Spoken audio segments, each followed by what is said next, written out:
Hey everyone, we're going to write an equation of the line shown.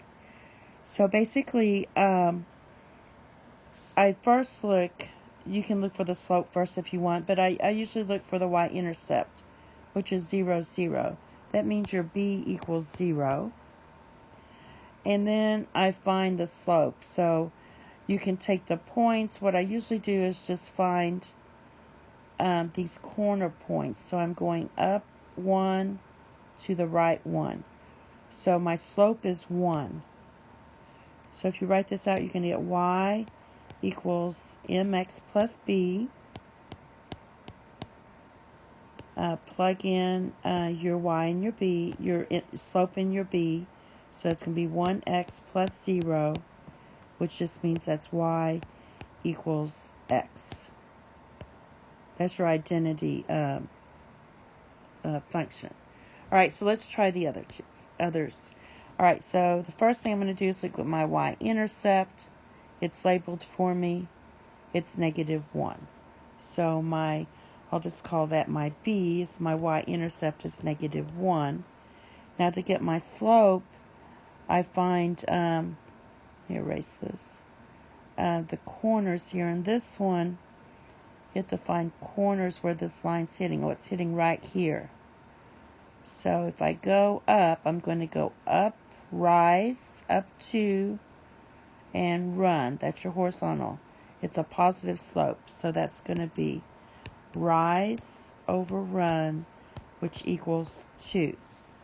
So when you write your equation, you're going to write y equals mx plus b and plug everything in.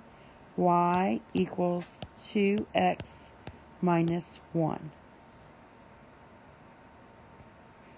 All right, this one, so you can see on this slope here, it's negative. It's like an airplane landing. These two, the slopes were positive. That gives you a little hint. But let's find our y-intercept, which is here. And that's going to be 1, 2, 3.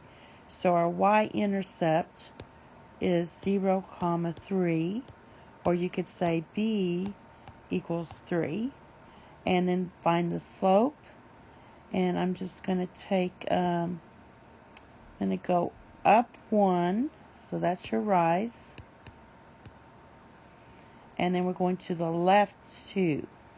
So that's going to be -2. So you can just write this as slope equals -1/2. Now let's write our equation. And our equation is going to be y equals mx plus b.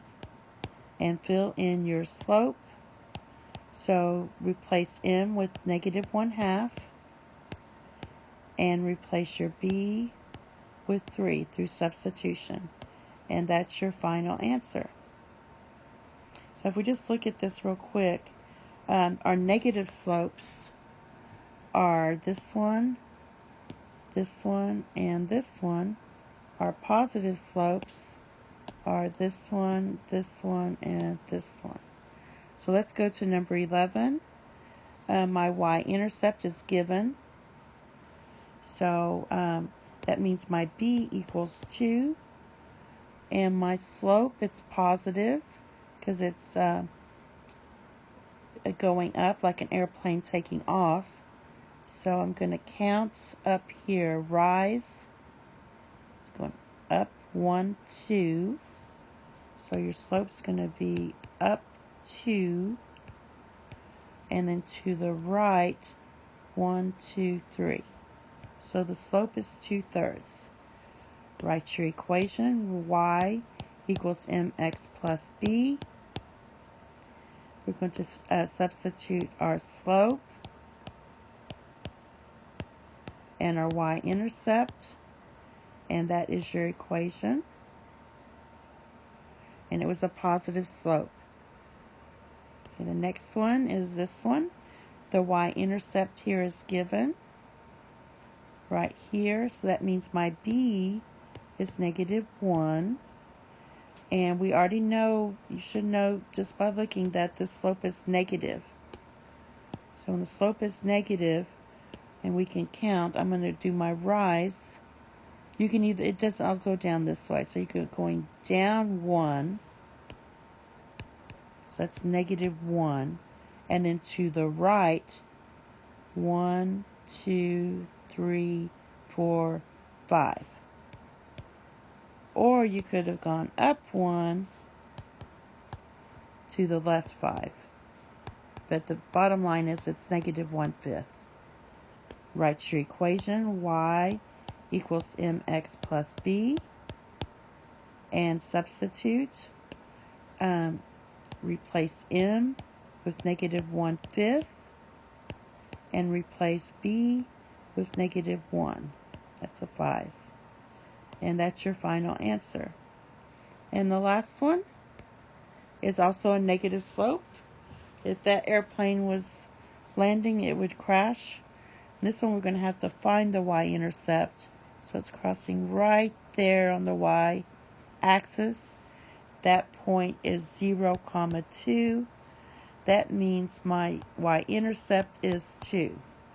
Now for the slope, I can just, it's already negative, but we can just go up 1, 2, 3. So the rise is 3, and to the left 1. So that'd be negative 1. Or you could have done it this way as well. But it's negative 3. Now write your equation and substitute your b and your m. So y equals, your slope is negative 3, and your y-intercept is 2. And that's it. Thank you. Have a nice day. Bye-bye.